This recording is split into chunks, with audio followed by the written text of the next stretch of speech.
ECSI fans, you want to revolutionize your sports investing habits? Allow me to tell you about WagerWire. WagerWire is an app that helps you become a superior bettor by allowing you to sync all your sports books and track all your bets in one place. See your current action, your betting history, and stats. You could also sign up for sports books and collect bonus offers. Follow them at WagerWire on X, as it's the best account on the platform. Head to App Store or Play Store now and search WagerWire and download the app.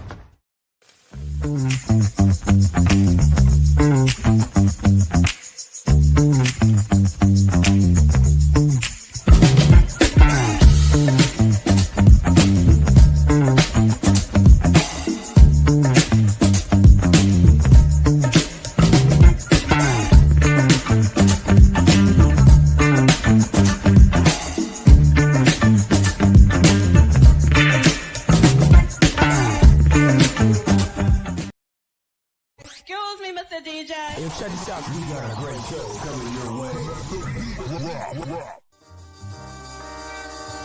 From the ECSI Sports Studios, the #1 sports information program in America, The Breakfast Bankroll, with your host, the sports broker, Jeff Dawson.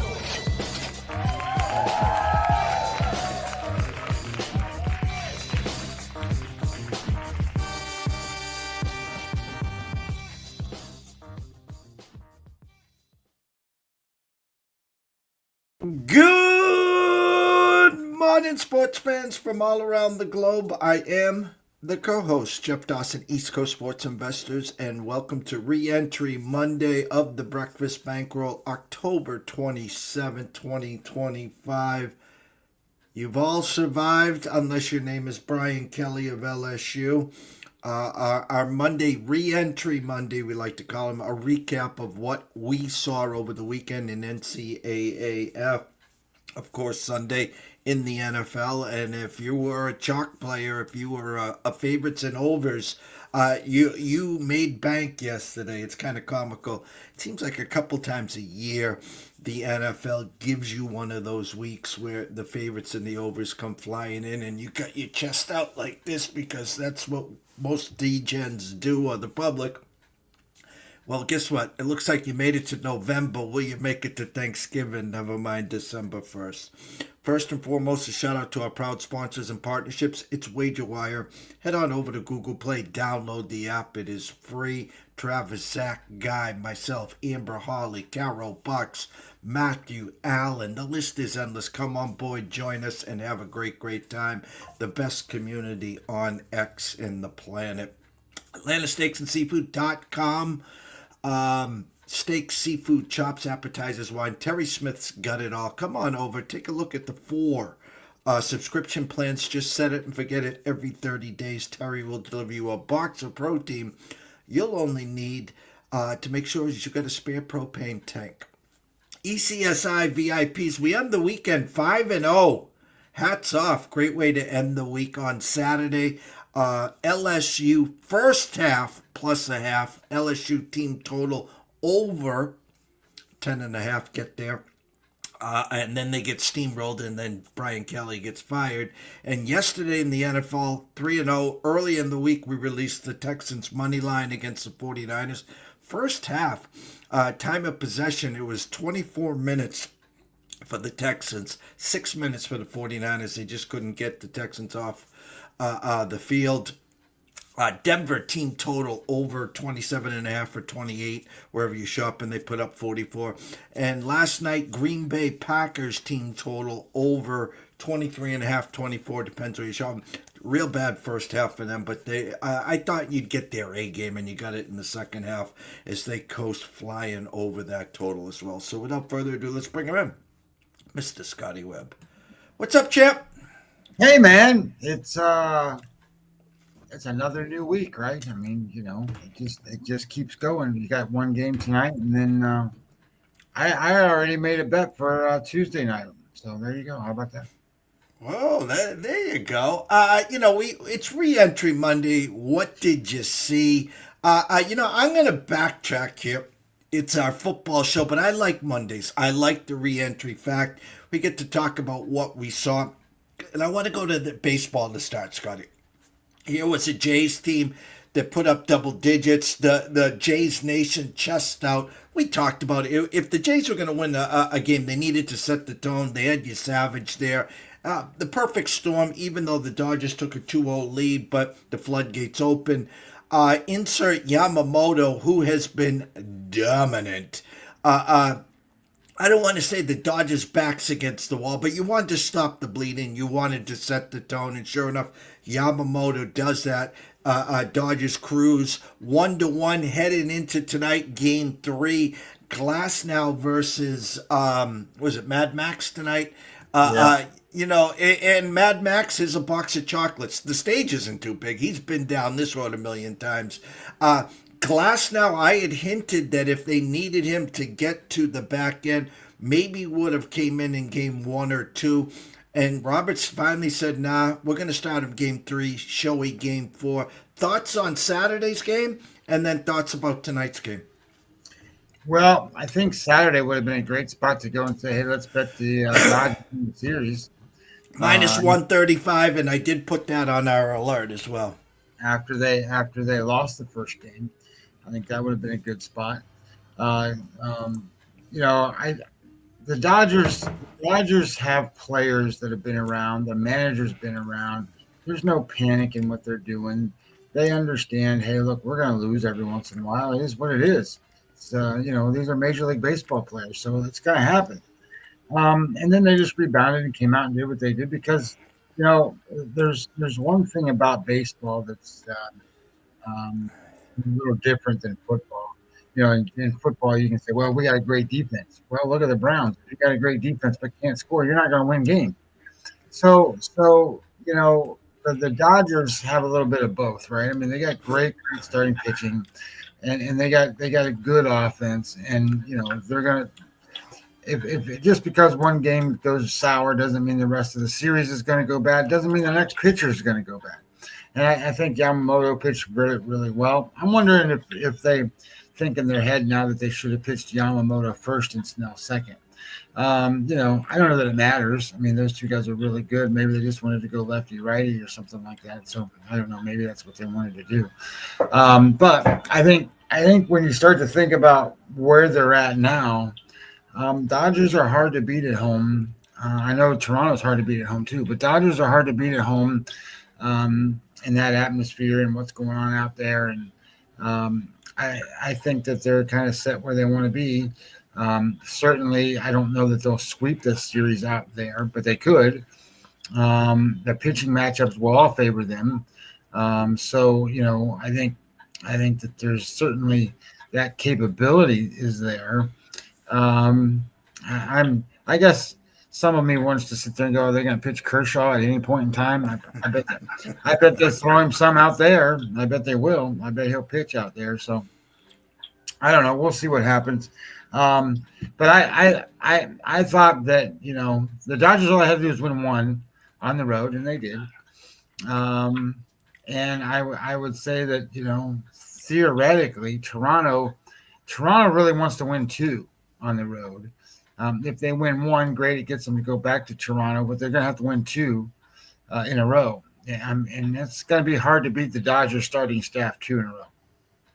Yeah, and it's funny, good friend, colleague, part of the ECSI VIP experience, Eric up in New Jersey sent me, he's got a huge ticket on Toronto from back in the day, but he has been backtracking and filling in spots with the Dodgers, and he also did some MVPs, and he sent me, and he said, he liked Yamamoto to win the MVP, and he sent me his ticket where he's got a nice little ticket if Yamamoto wins the MVP. It kind of sets up, as you said, hard to win 3 in a row, almost, and I said the script usually goes, it gets to Halloween, it doesn't get to November 1st, and that would set up a Yamamoto Game 6 on Friday on Halloween there. Dodgers, take 2 out of 3 in LA, go back and set up the scene. Yamamoto spins another gem and potentially could be your MVP on Friday night, Scotty.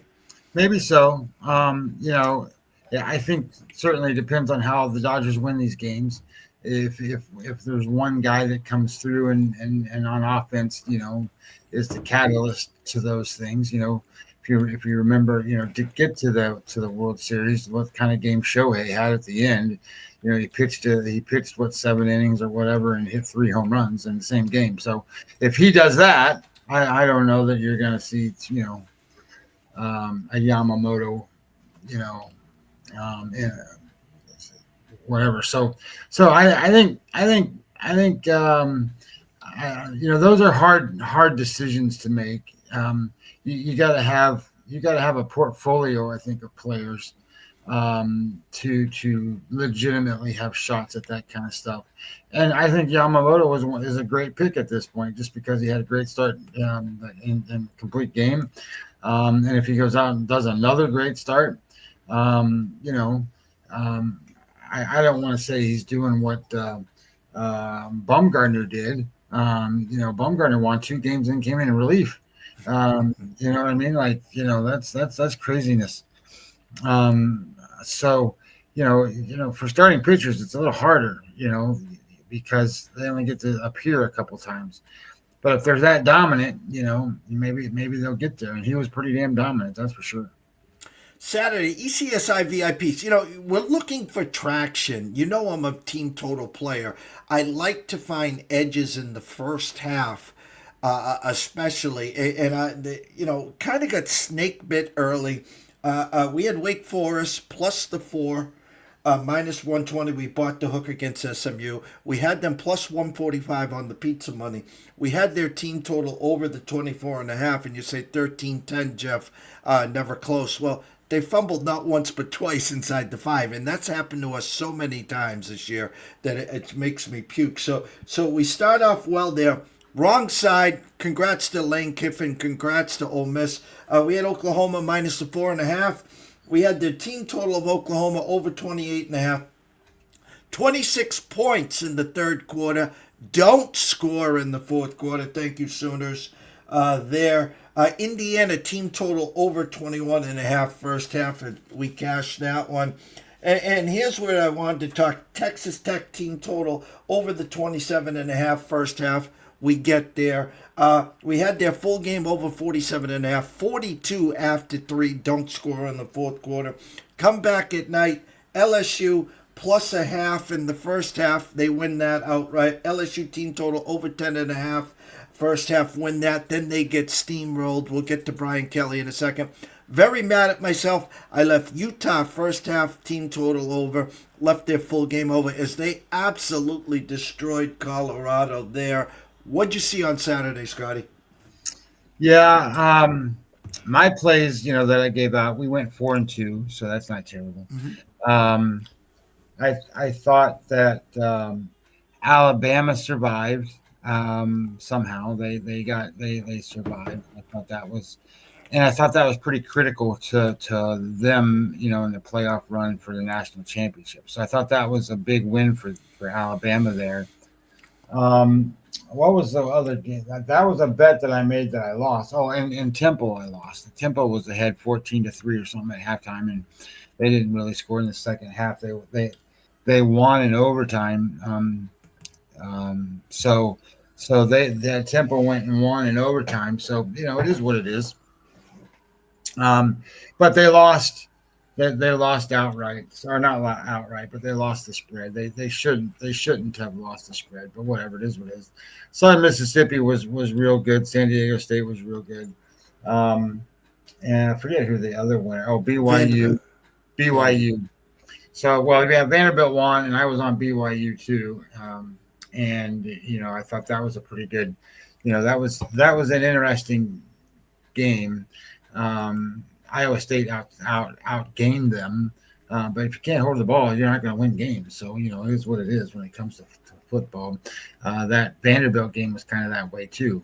Missouri was a little bit better in terms of yardage, but Bo Prabula got hurt in that game, so I don't know what that means for them going forward. It's just interesting to see what happens there. But I thought Alabama had a big win because I thought they would cover the number because I thought their defense would be a little better than what it was. South Carolina's offense is not very good. but they didn't stop them that much, and kind of went from that perspective. I was trying to look at some of these other games that I thought, obviously the LSU game I thought was really bad. Um, and then I read some comments that he went in at halftime, and I don't know what he did, but he lost his team. Like they just didn't respond. And you could see it. They mean that they were just totally crushed. And I can see why they would fire him right on the spot. You lose your team, you lose the locker room, you're done for the rest of the season. So I thought a game that nobody talked about that was important, not necessarily important, but good. Cincinnati had a big win this week. They beat Baylor pretty handily. I thought that was a pretty big win for Cincinnati. I thought the fighting Bill Belichick's, they are starting to turn things around a little bit. So, they played a pretty good team in Virginia. They're not a great team. They're a pretty good team. Took them to overtime, and theoretically, all they had to do was kick an extra point. They could have still been playing, but they went for 2 and didn't make it. So he's lost a couple games now where the week before against Cal, they should have won that game, but that kid fumbled the football in the half-yard line or inch line or whatever, and turned into a touchback for Cal. So I think that was kind of an interesting spot for them. I think one of the things that I look at is Arkansas, right? So everybody thought Arkansas was this great team, and Auburn's not the best team in the world, but Auburn can play defense, and Arkansas can't. Arkansas can play offense, so it doesn't surprise me that Auburn beat Arkansas, but Arkansas got the public bet them up, or pros or whoever bet them to be the favorite, and remember, Arkansas still has an interim head coach, even though he's been a head coach, and he's been a head coach at that school. He's still listed as an interim head coach, Bobby Petrino. What else did I see? So Alabama. So what happened to South Florida against Memphis? South Florida was ahead 17 points in the fourth quarter and lost the game outright. So, that's ridiculous. So some bad things happened there. Now I see Memphis is in the top 25 of the polls and all this crap. So, it's interesting to look at that stuff. Just be careful when you're trying to buy into value on who's who and what's going on. I think a lot of people thought Toledo was going to give Washington State a little bit of a run for their money. Washington State killed Toledo. It was like 28-7 or something like that. And Toledo was never there. So, which brings in this week, Washington State plays Oregon State, and Oregon State is just awful. And people think Washington State's probably just as bad, but they're not. So why I think there's some value on some of these games coming up this week. But you look at what Indiana did. Indiana destroyed UCLA, but I think that everybody, well, not everybody, but most people probably saw that coming. That was a big point spread, and they dominated that game. So I thought that was kind of normal. The interesting game was Wisconsin and Oregon. I thought was a little bit interesting, and this is something now we're getting into November. We're going to have to start watching a lot more closely.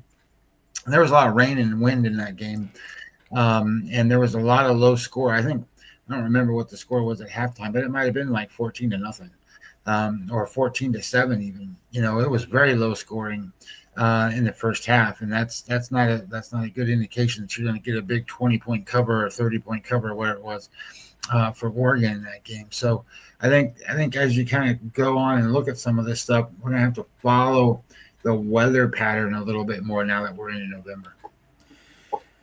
Brings us to Brian Kelly, as you said. They had the lead at halftime. It was a game that it was kind of funny. I was talking all week, whoever wanted to listen. A&M opened up at 2.5-point favorites. The whole world just seemed to be on LSU, the perfect spot. The home game at 7:30 at night. You know how hard it is to win in Death Valley there. Brian Kelly's life on the line, season on the line, played a good first half, got some breaks, got a safety, interception in the end zone. Things were looking okay at halftime. Then the floodgates opened up, and then the speculation, and sure enough, yesterday, Brian Kelly gone. And it's kind of sad because we go back a few weeks ago when James Franklin starts the year 3-0, loses to Oregon, then loses at UCLA, then comes home and loses to Northwestern, and gets fired with $49-50 million left on the contract. Not a problem to these boosters. We got to move on. Well, the same thing now with Brian Kelly. He's got about $49 million left on the contract. Already speculation, maybe he's the front runner for Penn State, blah, blah, blah. But my point to you and question to you, these billion-dollar businesses, these deep-pocketed teams leaving $49 million on the contract, don't worry about it. I'll pay him, and then we'll go spend another $49 here. It's outrageous, Scotty. Yeah, I think I think that, there's a lot to a college head coach contract, and it's not necessarily to protect the college head coach. So think about it from a different level, right? So what if you hire a guy and you say, okay, we're going to give you a couple of years, see what you can do. Okay, great. You're going to give a guy a couple of years to see what you can do. But what recruiting now leverage does he have to the kids that are going to come in and go, wow, look, I got a couple of years. Let's see what we can do in that couple of years. Okay, well, what if you don't do good in those couple of years and they fire you, and you're one of those kids that just went there because you got recruited there because you like the head coach. So now, they want to give them longer contracts so that they have the ability to recruit against, bigger schools. And then I think then that then gives the head coach saying, hey, look, I need leverage to sign a long-term contract so that, if I'm a guy that is an up-and-coming guy and I sign a long-term contract here, I need to have a buyout clause where I can make some money out of it. So I think there's a lot of different sort of complicated issues when it comes to a head coach's contract. But on the same side of that is if these schools are going to sit there and go, hey, look, the buyout clause is 30 million, 40 million, 50 million, whatever it is no big deal to us. Then the hell with it. I mean, who cares what the buyout is? It's not meaningful to the school. It's meaningful to that one person who signs the contract. So I think that's the nature of the beast, right? I mean, the NFL's king and college football is a close second, in my opinion. And then you find another sport to fit in behind that. So I think that it's a big business thing, and I'm a little worried for like college basketball. I've seen these college head coaches, not that I want to get off topic here, but the college head coaches are now saying, hey, look, we might go to these D-League games and start recruiting guys from there to come play for us. And I'm like, are you kidding? I mean, they're not kidding. They're talking about recruiting guys from D-League, that have college availability and bring them in because it's a business, not a school thing anymore. Yeah, I think that there is someone that does have someone on the roster, and we'll get to that down the road. They start up November 1st is Saturday. I think the games first start on Monday. There might be some on Sunday. NFL, not for long. Again, ECSI VIPs 3-0 on Sunday. Winners of 5 in a row to end the week, 6-1 in our last 7.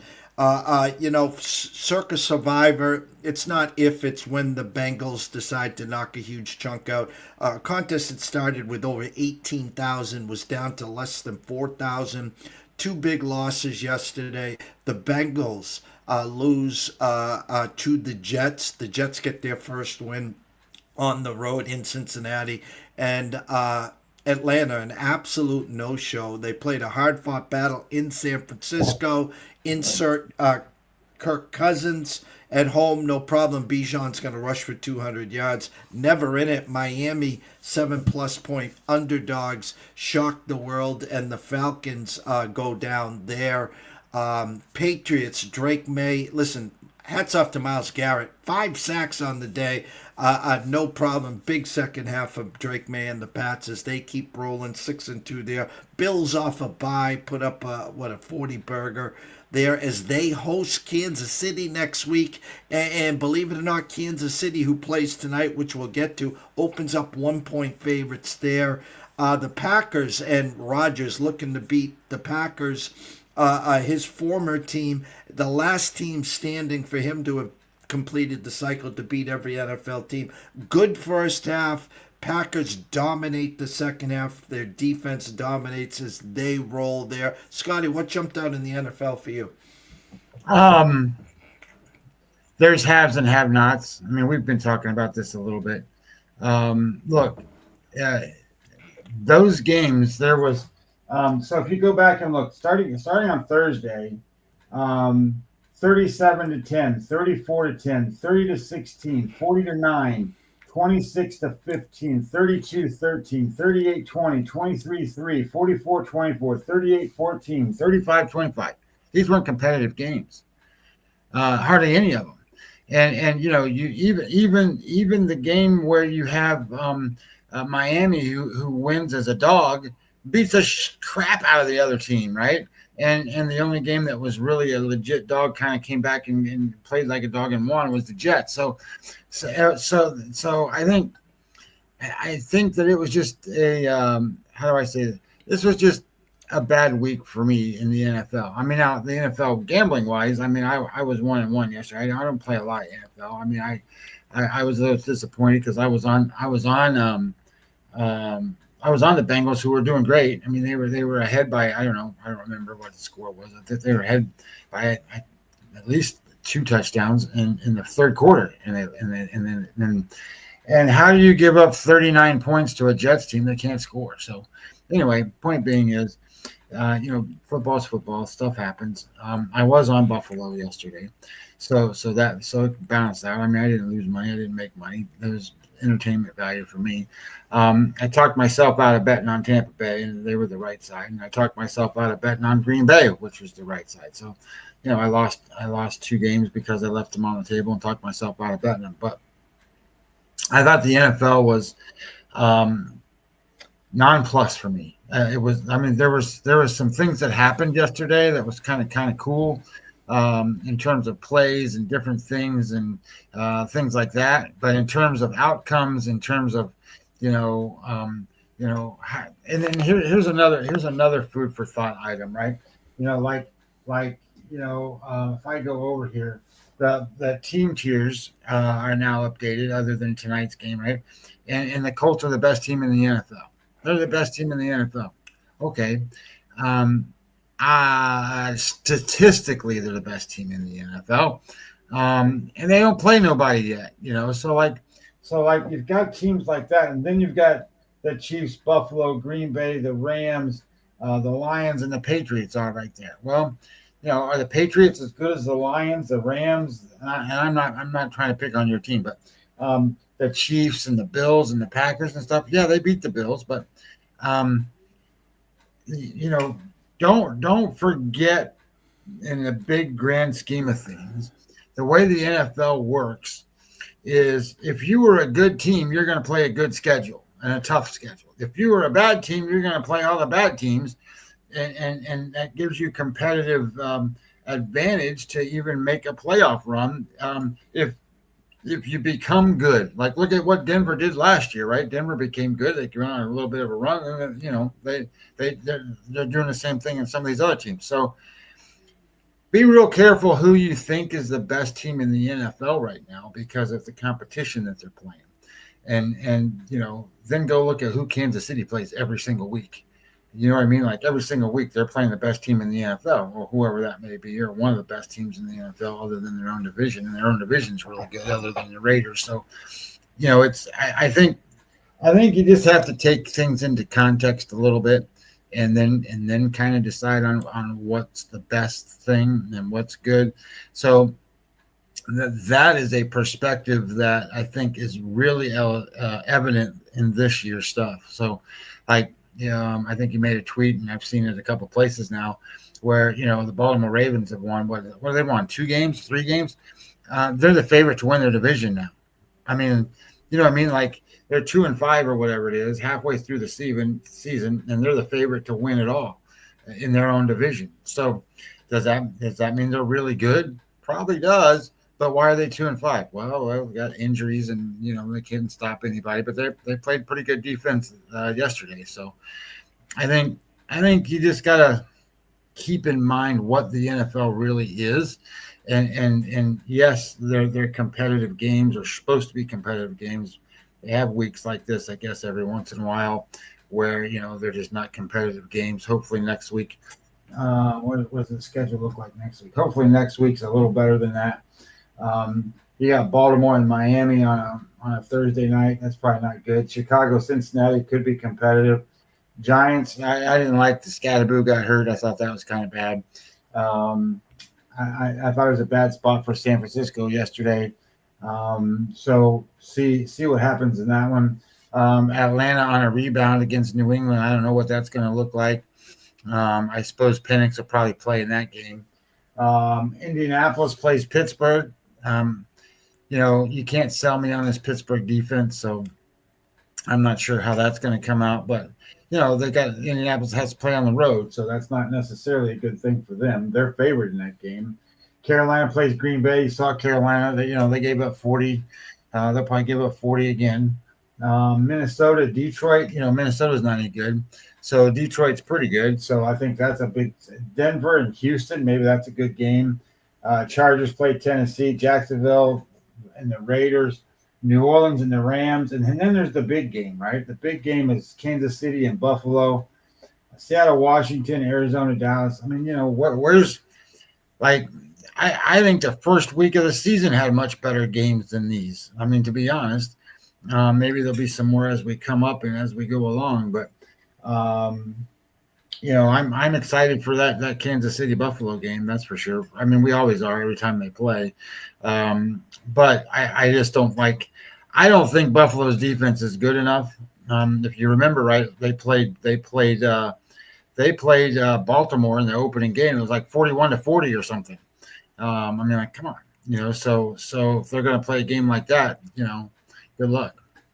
Well, I it's funny. ECSI VIPs. I did send out Baltimore to win the division. At plus 135 prior to this week's games.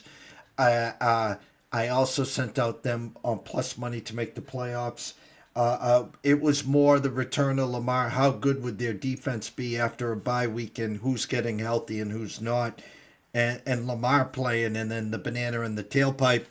And Harbaugh wins saying, hey, I can play Snoop Dogg, I call him, Mr. Huntley, against the Bears.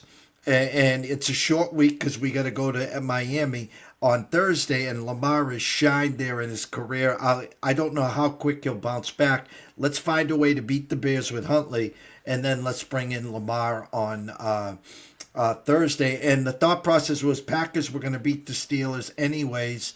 And then here comes this Indy freight train with Jonathan Taylor. They just steamrolling people, and 2.5 point favorites. So Steelers could actually lose. They're underdogs again this week. I wouldn't be shocked if they. I've been waiting for someone to beat this Colts team. Maybe they'll bounce back and get off the map, but there's a good chance that they do lose, get to 4-4. No one was looking at the fact that the Ravens had only played one divisional game and were 1-0. They still got to play everyone twice. But one team. So my point was I'll take the plus money, and we'll see what happens there. But a quick look at the board for next week. Again, Chicago 1.5 point favorites at Cincinnati. No thanks there. San Fran 2.5 against the Giants. There were threes out there. That Scatterboo injury, he was the heart and soul of that team. So I don't know how. It's a stay away for me there. The Pats were opened up at 4.5, went to 5.5. As you said, Atlanta's now lost 2 in a row. Probably insert Penix. Can the Patriots slow down Bijan there? Of course, there. We talked about Indy and Pittsburgh. People remember what they saw last, so you'll be looking for Colt money to come in. It's currently at -3 right now. Carolina, Green Bay right now, 12.5. against Carolina. Minnesota, Detroit. We know Detroit's a different beast at home. 8.5. Look for the return of J.J. McCarthy this week, a divisional game there. Denver, Houston. Great game for Houston. Here comes that Denver juggernaut, now 1.5-point favorites. Haven't seen much from them on the road. That's a stay away from me. Chargers, Tennessee, eye-opening. I know Tennessee's bad, but Chargers 10.5-point road favorites is a little scary for me there. Jacksonville, Las Vegas, at Las Vegas. Jacksonville 3-point favorites. No thanks there. New Orleans and the Rams. The Saints are that bad. The Rams 13.5-point favorites. We talked about Kansas City, Buffalo. Shame on the NFL. That should be the 8:20 game. They're going to use that as the headliner at 4 o'clock. Kansas City won 1.5-point favorites before tonight's game against Washington. The night game, this one makes no sense to me. Seattle, 3-point favorites at Washington. Almost to me, Scotty, smells like Daniels will be out again. I'm going to circle back to that. Arizona, Dallas. Dallas is a different team at home. Only 3-point favorites against Arizona. Seattle, 3-point favorites at Washington. Surprise you, number one, with the opening number. Number two, that tells me that Jaden Daniels, I think Vegas thinks is not going to play again. Well, here's what I think. I think Seattle's an undervalued team, to be honest. Seattle statistically, EPA-wise, Seattle is they are the 8th best defense in the league, and in terms of offense, Seattle is they're 14th. So and then their quarterback's been decent. So Washington's defense is like 22nd, 23rd in the league. So Matt's asking the question up there about this week's game. Says, do you think Washington can cover tonight? Well, they got a backup quarterback playing. They're going to be one-dimensional against Kansas City. I think when I looked at this game earlier, where's my numbers? Here we go. Like the look at the look ahead of the opening line. What do you want to call it? When Daniels was supposed to play, was -5.5. And now it went up to 12.5, and now I think it's 11 or something. So how far is it going to go? I don't think you can bet Kansas City in any way, shape, or form. But look at the games this week. They've all been 20-point wins for all these teams. So at the same time I say that, do I think Washington can cover the game with the backup quarterback in Kansas City? No, I really personally don't believe they can. Now, having said all that, how much does Kansas City really dominate and want to win this game? They're playing Buffalo next week.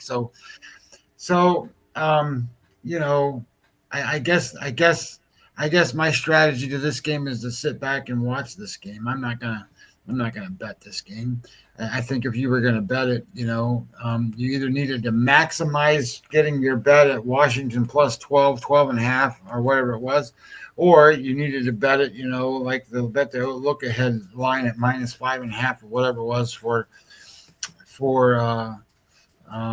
Seattle. So not Seattle, they play them next week for Kansas City. And then, the following week you've got Seattle, who's now a road favorite, right? They're going to Washington next week as the favorite. And that tells you a little bit about where Washington's believed to be.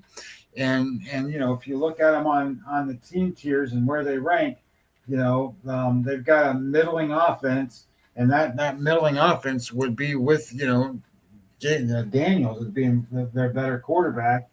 And then on defense, they rank 20. Where are they? They rank 23rd. So their defense, look, just put it this way. Their defense ranks below the Las Vegas Raiders. Their Las Vegas Raiders is 21st. So if you think about it, what did the Kansas City do to the Raiders last week? 31-0. So I'm not saying Washington's offense isn't better than the Raiders' offense, but you give up 31 points and so forth. So the only defenses that are worse than Washington: Dallas, Cincinnati, Baltimore, Tennessee, the Giants, Dolphins, Jets, Steelers. Come on. And you've got a really good offense going on in Kansas City right now. So it's a matter of motivation and do they really want to do it? So I think you're kind of in a middling number too. I mean, if you wanted Washington, you could have gotten plus 12.5. Now it's 11. If you wanted Kansas City, you could have got them at better numbers. So I think this is just either look at team totals or sit back and relax and watch whatever you want. Matt, I'm going to piggyback here. The opening number was 50.5 with a 5.5.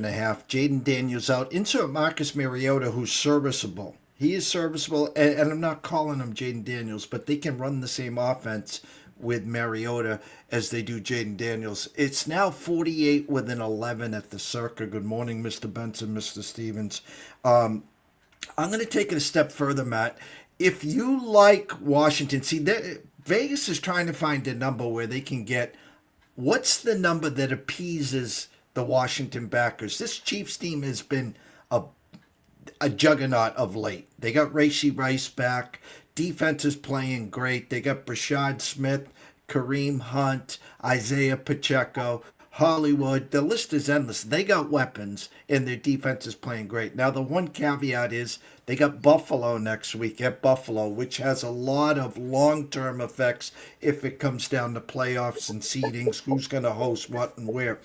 But I'm going to take it a step further, Matt. If you like Washington today, you can get their team total over 17.5 at plus 105 right now. And go back to the initial opening number of under over a 50.5 to now the 48. Vegas has got this somewhere in that 28-17, 30-17. Does Washington get to 20 or better? So in your mind, if you think Washington can hang around and you feel more comfortable with the 11, go ahead. I would take it a step further, saying if I like Washington today, I'm going to play it the other way because I know my defense is going to have a hard time slowing down Patrick Mahomes in this offense. I'll take the team total over 17.5. Hope we get to 18-20.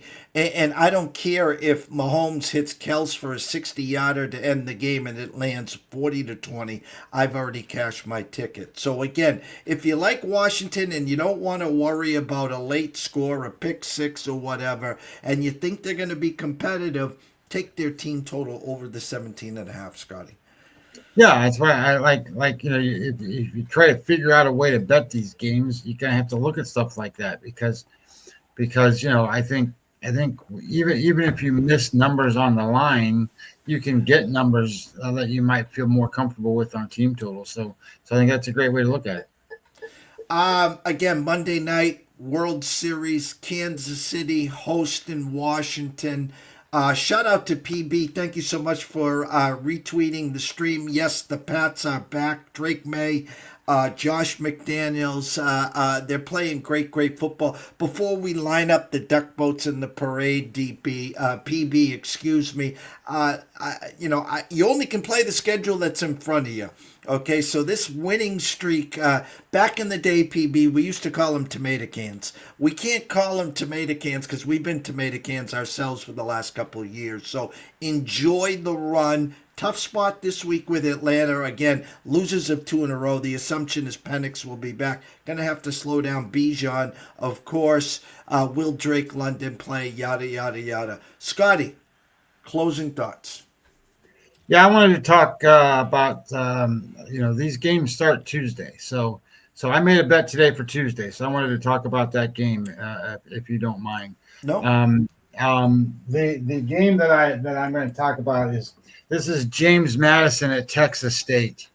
So the number was 5.5 as open, and now it's already 6.5. So it's moved. And when, looking at Bill Connolly's number, it's 35-25.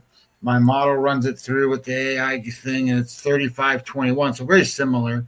So I'm taking the JMU side minus the 6.5 because I don't want it to get to 7 before I miss out. Because, ideally, you forget that, hey, there's a game Tuesday. Well, holy crap, they've been betting it yesterday, and now it's all the way up from 5.5 to 6.5. So here's what I'm looking at on this game. Strength of schedule wise, they're both about the same. They're in the middle 80s, 80 and 87, so nothing crazy. But yards per point margin is where I start. And yards per point margin is 1.0 positive for James Madison, and it's negative 1.7 for Texas State. So there's a pretty big difference now in gap between yards per point margin. And what that tells you is that there is so much more efficiency for James Madison than there is for Texas State. And then when I looked at turnovers, they're roughly similar, but actually Texas State is minus almost 1 per game, 0.8, and James Madison is minus 0.3. So you have a little bit of an edge on turnovers too for James Madison.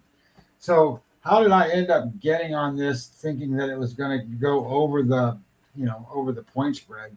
Well, one of the things that turns out to be is if you look, you have a James Madison team that's EPA per play. They rank sixth in the entire country. They are 0.27 to the good, and then yards per play is a small advantage. But when it comes to available yards, they rank ninth, and success rate they rank fourth. So that means they move chains. They're getting first downs, and they're getting the yards that are necessary to explosive plays. And when you look at what's going on the Texas State side, they rank 64th and 77th in those success rate spots. So how does it match up? Well, offensively, you have an offense that is 55th in EPA per drive against a defense that's 117th. I don't think there's going to be a whole lot of resistance on the Texas State side against James Madison. But here's the key. Why is Texas State any good at all? Well, their offense is 26th in EPA per drive, but they're going to face a defense that ranks 6th in James Madison. So the matchup is going to be James Madison can stop a good offense. Texas State is going to struggle to stop James Madison. And then when I looked at, here's a good one. If you click the profile for Texas State and you look at the quarterback for Texas State, that he's got a good completion percentage. You slide down just a little bit, Jeff. If you slide it down just a little bit farther, just past that, a little bit more, right there. So look at the quarterback. The quarterback, he's got 1,900 yards, 70% completions. He's a good quarterback. He actually has a good QBR rate. He's got 7 touchdowns and 3 interceptions. Look how many sacks he's got, Jeff. 16 sacks. He gets sacked 2 or 3 times every game. That's a problem. That doesn't sustain drives. And if you look at their rushing guys, they don't have guys that really can run the ball. Their quarterback's the second leading rusher on their team. They don't have guys that can do that. So what I liked about this game, and then kind of looking at it, if I had the model do a couple things. So in the last 3 games, and James Madison played a big game last week. They played Old Dominion, and that was a big game in terms of their conference. They beat Old Dominion 63-27. They beat Georgia Southern 28-24. They beat ULM 35-21.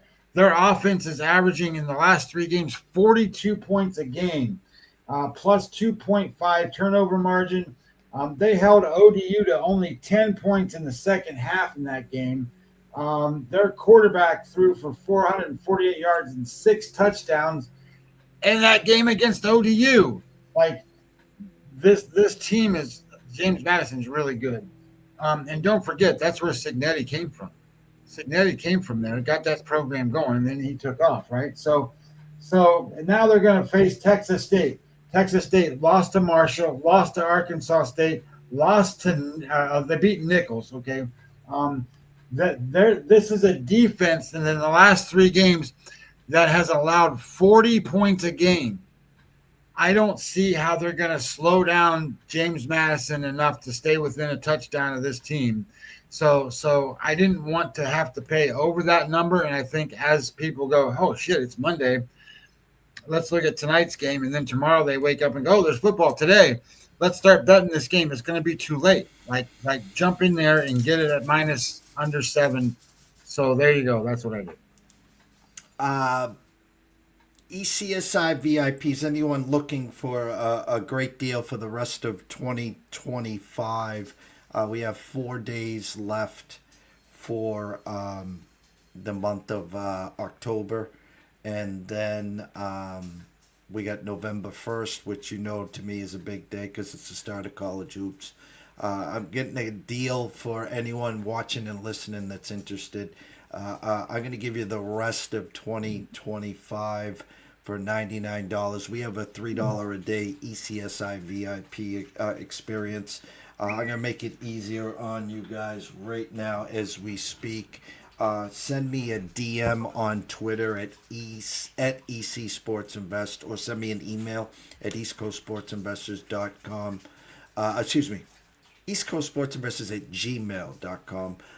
Tell me you want in. We're basically giving you 6 weeks free.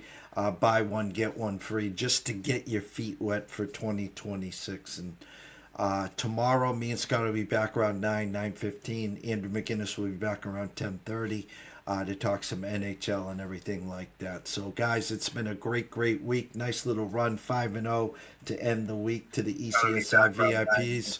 Got some NFL tonight. Got the World Series Game 3 in La La Land.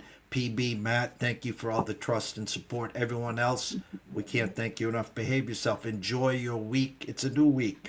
Last week of October. And stay tuned.